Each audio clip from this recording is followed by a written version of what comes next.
Damico from yourresearchdiva.com, and I wanted to speak with you very quickly about how to build your business so you're not afraid of that Google slap that everybody seems to worry about.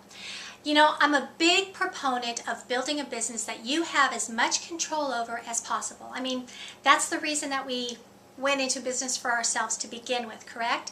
And it really scares me when I see so many companies just kind of fall prey to this hype about Google search and what they have to do to drive traffic and get rankings and all of that. And what they end up doing in the midst of all that is they end up actually handing control of their business over to a third party, which in any scenario, that's a kind of scary thing to do.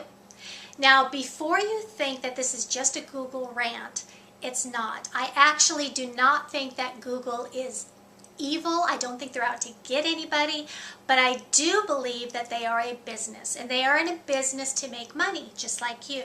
So keep that in mind as you kind of go through and read about all the stuff that you have to do with SEO and SEM and getting rankings and all of that, all based on Google. Now here's the thing, I'm going to give you just quickly 3 tips for what you should be doing so that you're building a business where you're not afraid of Google and you're actually building something that they and ultimately cannot touch. And this is all about using the Google search as a leverage and as a tool for you, for your benefit, rather than relying on it so much that you're afraid that one morning you're going to wake up and not have a business anymore. And that's happened. A lot of us, fresh in our mind, we have the Panda and the Penguin algorithm changes, and a lot of people woke up and discovered that they were no longer ranked where they were when they went to bed the night before, and some of them actually had to go out of business, file bankruptcy, and do all kinds of stuff because immediately their income stopped. And kind of scary, right? But it's not the first time it's happened. Google has done this before. There was a few years back where the same thing happened. There were some search engine, shenanigans going on in the background. Google didn't like it. They went in, they cleaned house, and a lot of people were put out of business. And some of them, they needed to be out of business, but a lot of them, or others, they didn't. They were doing everything they thought they were supposed to be doing, but the rules changed. So that's very scary, where you get to the point where you're playing by somebody else's rules. You can be kicked off the playground and you don't get let back in, and you're not quite sure why. So let's talk about those 3 things that you should be doing.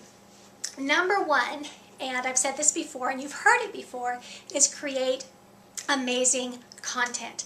And this is not about content to satisfy the search engines. This is about content to satisfy your customer, because ultimately your customer's going to be giving you money, not Google, unless your business model is all about Google ads, right? So you need to create content to satisfy your customers. Number 2, you need to have a purpose for that content, and purpose, what I mean is building a list. You want to wow your customer and give them something so valuable that they want to stick with you for a while, right? So you have that opportunity where you can continue to market to them, and you can continue to build that reputation. That is so important, especially with where the internet is going. You want to build your list that's golden, right? Number 3, a list is not enough. Some people say, well, how big should my list be? Doesn't matter. The relationship with your list is more important than the size of your list. So once you give them that content, wow them, make them see that, hey, I want to hear about more things of what this person's saying.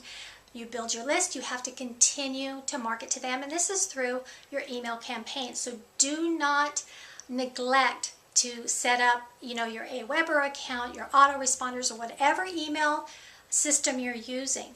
Be sure to do those follow-up responders. And it's not all about selling at first. You got to give before you get. So you're going to give a lot of great content before you ask for anything in return. Now, I know you've heard all that. This isn't like brain surgery or fresh off the mats and earth-shaking news, right? But here's the problem. A lot of people, they kind of get stuck on that content part. First of all, not everybody likes to write. I love it.